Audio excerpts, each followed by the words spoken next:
तो ये कहानी कुछ ऐसे दोस्तों की है जिनके पास खास किस्म की ताकत थी। ये कह लें वो आधे इंसान और आधे वेयरवुल्फ भेड़िए में बदल सकते थे। तो कहानी शुरू होती है। हम दो दोस्तों को देखते हैं जो एक बार को चलाया करते थे, पर तभी इनके पास एक अनजान आदमी आता है जिसने अपना चेहरा काले कपड़े से ढका हुआ था और वहाँ पर जो लड़की थी उससे कुछ पहेलियाँ पूछने लगता है। पर जो वहाँ उस लड़की का दोस्त था वो इसको मना करता है। ऐसा करने से वो इनके सामने एक सिल्वर बुलेट गोली रखता है और कहता है कि मैं यहाँ पर एक खास किस्म का बॉक्स लेने आया हूँ। तो एक खास लकड़ी से बना हुआ है और उसके ऊपर एक निशान भी है। उस बॉक्स के अंदर डार्क स्पिरिट, एक काली दुनिया की आत्मा डीमन कैद है। ये सुनकर वहाँ बार में जितने भी लोग थे सभी उस पर हमला कर देते हैं और वेयरवुल्फ भेड़ियों में बदल जाते हैं। और यहाँ बार में जो लड़की थी वो बॉक्स लेकर पीछे के रास्ते से भागने लगती है। वो नहीं चाहती थी कि वो काली दुनिया की बुरी शक्ति, जो एक खतरनाक किस्म का डीमन है, वो दोबारा से आजाद होकर इस दुनिया में आए।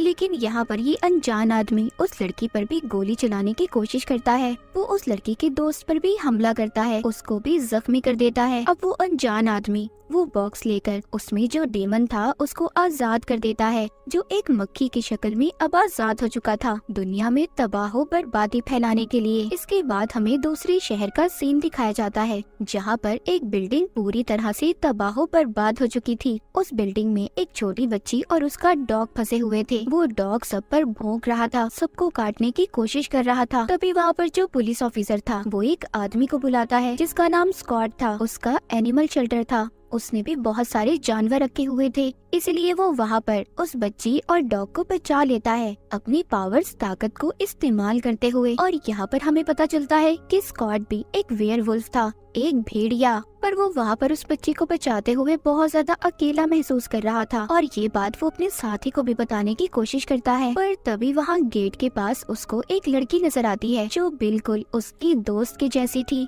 जिसकी 15 साल पहले मौत हो चुकी थी। और उसको स्कॉट बहुत पसंद करता था। स्कॉट जब वापस मुड़कर देखता है तो वो लड़की गायब हो गई थी। स्कॉट ये सब कुछ देखकर डर गया था और सोचता है कि ऐसा कैसे हो सकता है, मेरी दोस्त तो एलिसन 15 साल पहले मर चुकी थी, तो फिर मुझे कौन सी लड़की नजर आ रही है। इसके बाद ये अपने शेल्टर को बंद कर वापस जाने वाला था। तभी पीछे से एलिसन के डैड आते हैं जिन्होंने स्कॉट को डरा दिया था। वो यहाँ पर एलिसन के बारे में ही स्कॉट को बताने आए थे क्योंकि कुछ दिन से उन्हें भी एलिसन नजर आ रही थी। उसके डैड उससे पूछते हैं क्या तुम्हें भी ऐसा लगता है कि एलिसन जिंदा है। स्कॉट ये सब सुन तो रहा था पर उसको ऐसा नहीं लगता था कि 15 साल बाद दोबारा से एलिसन जिंदा हो सकती है, क्योंकि स्कॉट के हाथों में ही एलिसन की जान गई थी। पर एलिसन के डैड को न जाने क्यों लगता था कि उनकी बेटी अभी भी जिंदा है और उनके सपनों में आती है, जो बार बार बार्डो बार्डो नाम पुकार रही थी। बार्डो का मतलब था एक ऐसी स्टेज जो जिंदगी और मौत के दरमियान की हो, मतलब कि उनकी बेटी एक ऐसी जगह फंस गई है जहाँ से अब वो वापस आना चाहती है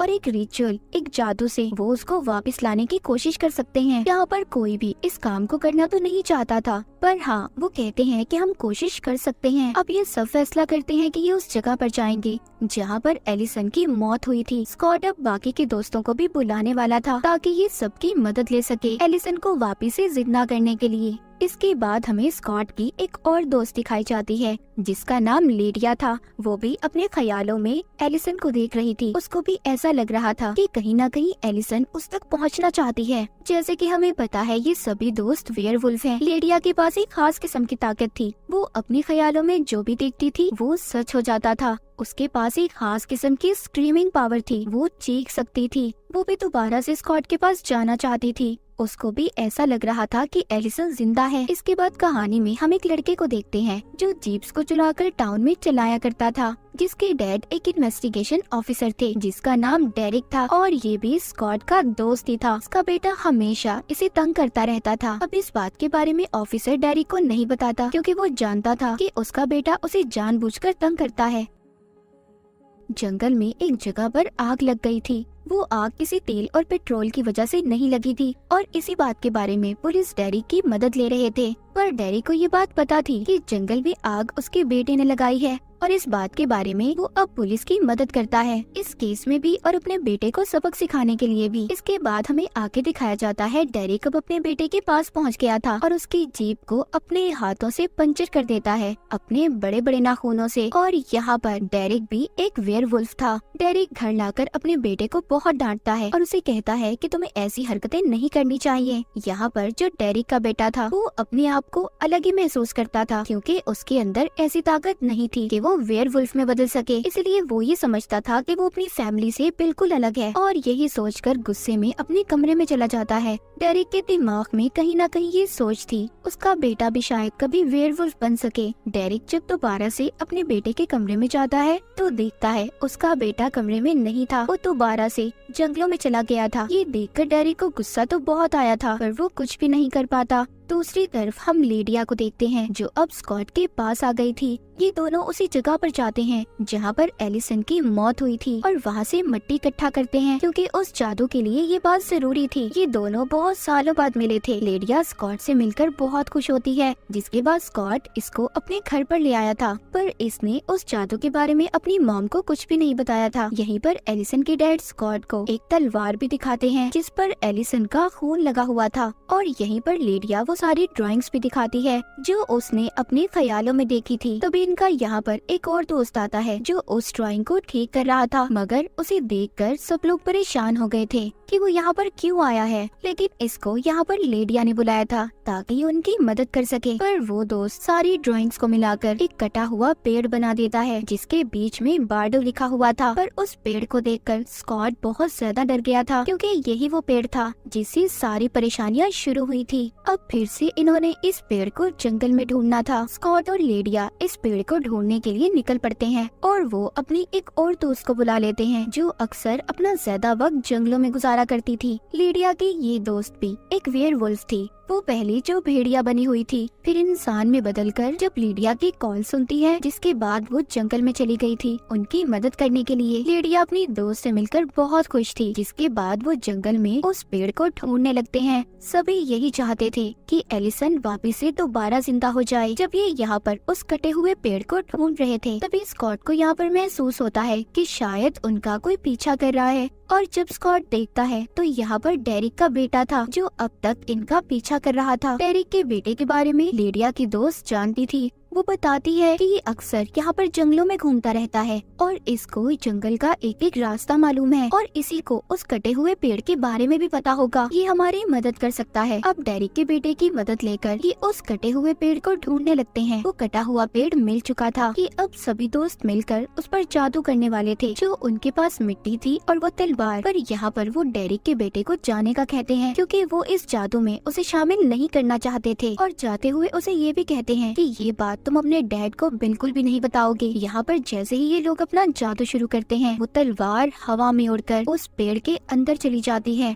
और वहाँ पर बहुत तेज हवाएं चलने लगी थी, मगर कुछ देर के बाद सब कुछ थम सा जाता है, जिसके बाद ये लोग समझ रहे थे कि कुछ भी नहीं हुआ और ये जादू उनसे नहीं होगा। वो सब के सब यहाँ से जाने वाले थे। स्कॉट जाते हुए थोड़ा सा उदास था क्योंकि वो एलिसन को दोबारा से हासिल करना चाहता था। अब जैसे ही वो जा रहा था तभी वो कटे हुए पेड़ पर अजीब सी रोशनी चमकने लगती है। उस पेड़ के बीचों बीच एलिसन लेटी हुई थी जो बेहोशी की हालत में थी। सब उसको अब हॉस्पिटल लेकर जा रहे थे। सब काफी ज्यादा हैरान थे कि एलिसन 15 साल बाद दोबारा से कैसे दुनिया में आ सकती है। उसको लेकर जाता है तो वहाँ पर उसकी मॉम देखकर कहती है कि ये तो बिल्कुल एलिसन जैसी लड़की है। उसकी मॉम कहती है कि ऐसा कैसे हो सकता है, एलिसन तो मर चुकी थी। पर स्कॉट की मॉम को जादू रिचुअल के बारे में कुछ भी नहीं पता था, लेकिन स्कॉट तो सिर्फ कोशिश कर रहा था एलिसन को वापस से लाने के लिए।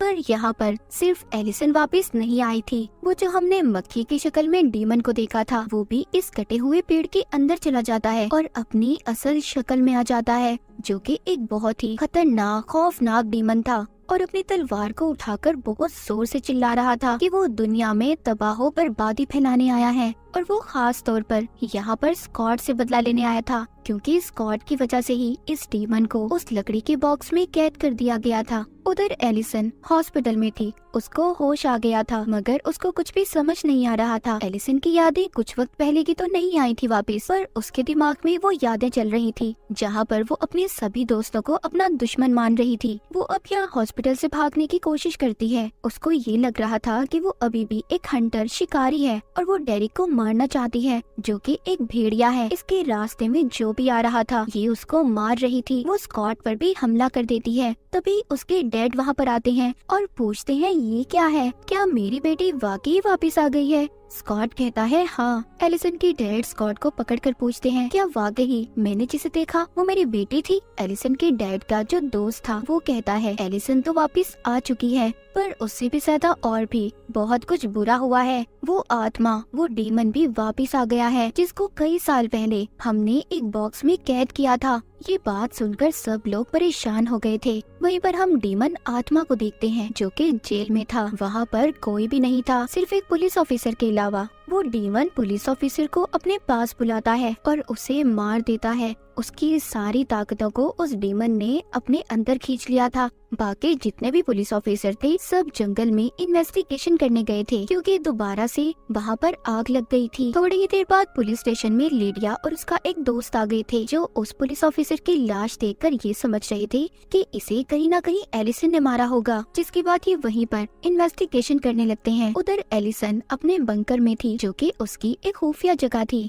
वो वहाँ पर अपने सारे हथियारों को इकट्ठा कर रही थी, लेकिन तभी उसको वहाँ पर एक आवाज सुनाई देती है, उसी डीमन की, जो उसको अपने काबू में करने की कोशिश कर रहा था। वो डीमन एलिसन के दिमाग में ये डाल रहा था कि स्कॉट और डेरिक ने तुम्हारी सारी फैमिली को मार दिया है, और उसकी माँ का रूप लेकर उसे इन सब बातों में उलझाने की कोशिश कर रहा था। एलिसन कहीं न कहीं ये जानती थी कि उसकी माँ की मौत हो चुकी है, पर फिर भी वो उस डीमन की बातों में आ जाती है और स्कॉट और डेरिक को मारने के लिए तैयार थी। अब एलिसन यहाँ पर डेरिक का पीछा करते हुए स्कूल तक आ गई थी, जहाँ पर स्कूल में एक मैच हो रहा था और डेरिक कोच से बात करने के लिए आया था। कोच यहाँ पर सब बच्चों को डांट रहा था और सबसे ये कह रहा था कि प्लीज प्रैक्टिस करो, मुझे जीत चाहिए। डेरिक यहाँ पर कोच से ये कहने आया था कि उसके बेटे को भी खेलने का मौका दें। कोच ये तो नहीं जानता था कि डेरिक कौन है और उसका बेटा कौन है, पर फिर भी कोच मान जाता है और कहता है मैं तुम्हारे बेटे को सिर्फ 4 मिनट ही दूंगा खेलने के लिए। पर इसी प्रैक्टिस के दौरान डेरिक के बेटे के पाँव में चोट लग गई थी। तभी डेरिक अपने बेटे को एक कमरे में ले आता है और उसे कहता है कि खुद को हील करना सीखो, खुद को ठीक करो, तुम एक वेयरवुल्फ हो। डेरिक को अभी भी अपने बेटे के बारे में यही लग रहा था कि वो भी उसकी तरह ही एक वेयरवुल्फ है और वो खुद ही अपने आप को ठीक कर लेगा। तभी यहाँ पर एलिसन आ जाती है, जो डेरिक पर हमला कर देती है। डेरिक यहाँ से अपने बेटे को भागने का कहता है, क्योंकि उसके पाँव में चोट लगी हुई थी। डेरिक जब उसके हमले से बचने की कोशिश करता है तो वो देखता है ये तो एलिसन थी, मगर वो ये देखकर बहुत ज्यादा हैरान था कि वो इतने सालों बाद कैसे जिंदा हो सकती है। पर यहाँ पर एलिसन बार बार डेरिक पर हमला कर रही थी और आखिरकार उसका एक तीर डेरिक की गर्दन में लग जाता है। डेरिक की गर्दन से बहुत ज्यादा खून बह रहा था, लेकिन यहाँ पर डेरिक के वही 2 दोस्त आ गए थे जो हमने कहानी के शुरू में बार में देखे थे। स्कॉट भी यहाँ पर अपने दोस्तों के साथ आ गया था डेरिक की जान बचाने के लिए। जब ये सब उसकी जान बचा रहे थे तो वो सबसे सिर्फ एक ही बात कह रहा था कि प्लीज मेरे बेटे की जान बचाओ, क्योंकि वो जानता था कि एलिसन उसके पीछे ही गई होगी। स्कॉट यहाँ पर सबको बताता है कि वो डीमन तो वापस आ गया है, पर उसके पास अब एक शैतानी फौज है, वो उनसे हम सब पर हमला करवाना चाहता है। स्कॉट सिर्फ अब अपने दोस्तों की जान बचाना चाहता था। ये अब यहाँ से डेरिक को अपने घर ले जाता है। स्कॉट की मॉम डेरिक का खून साफ करती हैं और कहती हैं कि इसका तो बहुत सारा खून बह गया है, ये वेयरवुल्फ होने के बावजूद भी मर सकता है। और तभी ये सब फैसला करते हैं कि हमें आग की मदद लेकर डेरिक के जख्म को ठीक करना होगा। तभी इनमें से एक दोस्त आग की मदद से डेरिक के जख्म को ठीक करने की कोशिश करता है, जिसे देखकर वहाँ पर सभी लोगों को दुख हो रहा था।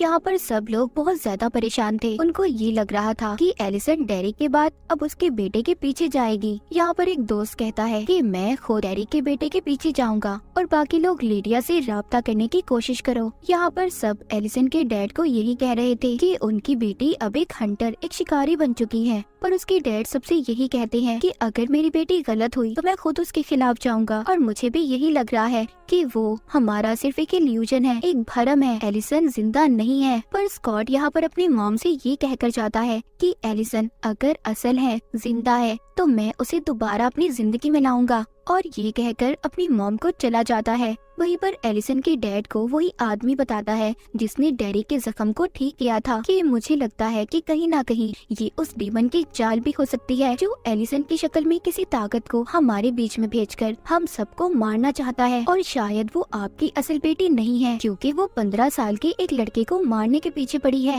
ये सब बातें सुनकर एलिसन के डैड कहते हैं कि अगर मेरी बेटी असल नहीं है तो मैं खुद उसके खिलाफ जाऊंगा और मैं किसी बच्चे को ऐसे मरने नहीं दे सकता। उधर जंगल में दिखाया जाता है जहाँ पर पुलिस ऑफिसर्स इन्वेस्टिगेशन कर रहे थे। वहीं पर उस डीमन की शैतानी फौज हमला कर देती है और सबको वहाँ से एक एक करके गायब कर रहे थे। तभी वहाँ पर जो इन सब के बीच में एक ऑफिसर था, वो भी एक वेयरवुल्फ था, उसके पास भी आग की ताकत थी। वो वहाँ पर सबको अपने दोस्तों को बचाने की कोशिश कर रहा था। उधर एलिसन डेरिक के बेटे के पीछे थी जो अब अपनी गाड़ियों की दुकान में आ गया था। तभी वहाँ पर 2 गाड़ियों में बहुत ही बड़ा धमाका होता है और ये सब एलिसन ही कर रही थी डेरिक के बेटे को मारने के लिए। यहाँ पर डेरिक का बेटा अपने आप को बचाने की भी कोशिश कर रहा था पर वो बेचारा नाकाम रहता है। लेकिन तब तक वहाँ पर स्कॉट आ जाता है जो अब खुद एलिसन के हाथों से मरना चाहता था। वो तैयार था, वो खास किस्म का तीर खाने के लिए, भेड़ियों को मारने के लिए इस्तेमाल होता है। वो वहाँ पर साथ साथ डेरिक के बेटे को भी बचा रहा था और एलिसन को भी समझाने की कोशिश करता है कि देखो तुम जो कर रही हो गलत है, ये तुम कोई शिकारी नहीं हो। इन सब में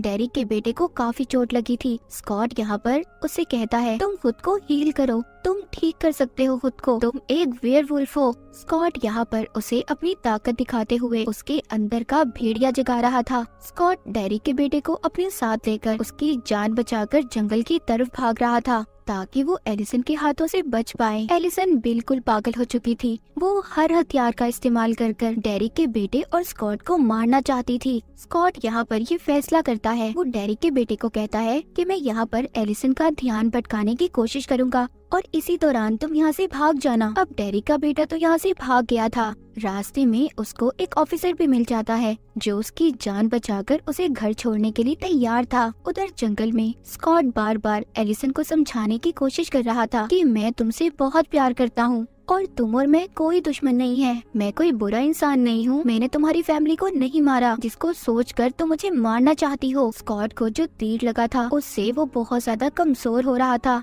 और शायद कुछ देर बाद उसकी मौत भी हो सकती थी। वहीं पर रास्ते में स्कॉट के दोस्त जो उसको बचाने आ रहे थे उन पर वो शैतानी फौज हमला कर देती है। अब एक एक कर स्कॉट के सभी दोस्त गायब हो रहे थे। यहाँ पर सिर्फ स्कॉट की एक दोस्त बच पाई थी। उधर स्कॉट जंगल में बहुत बुरी हालत में था, सुबह भी हो चुकी थी। एलिसन ने अभी भी हार नहीं मानी थी, वो स्कॉट पर लगातार हमले कर रही थी। स्कॉट खुद को जानबूझकर चाकू मरवा देता है और कहता है देखो अब तो मैं मरने वाला हूँ, अब तो मेरी बात सुन लो। वो अब भी एलिसन को समझाने की कोशिश कर रहा था, कहता है देखो मेरी बात को समझो, ना तुमने किसी को मारा है और ना मैंने किसी को मारा है। वो उसको याद करवाता है हमारा तो ये मिशन था कि हम उन लोगों के लिए लड़ेंगे जो खुद से नहीं लड़ सकते। हम देखते हैं एलिसन उसको एक जगह पर ले आई थी जहाँ पर अब कुछ घंटों बाद ही स्कॉट की मौत होने वाली थी क्योंकि उसकी हालत बहुत ज्यादा खराब हो चुकी थी। एलिसन को यहाँ पर अब याद आने लगा था कि कहीं ना कहीं उसकी यादों में स्कॉट शामिल था और बाकी सारे दोस्त भी उसको स्कॉट की मदद करनी चाहिए। और अब वो आग का इस्तेमाल करके स्कॉट की जान बचा लेती है। उसके जख्मों को उसने आग से ठीक कर दिया था। वहीं पर एलिसन के डैड स्कॉट स्कॉट की मॉम और बाकी लोग भी उनका पीछा करते हुए आ गए थे जहाँ पर एलिसन स्कॉट को लेकर आई थी।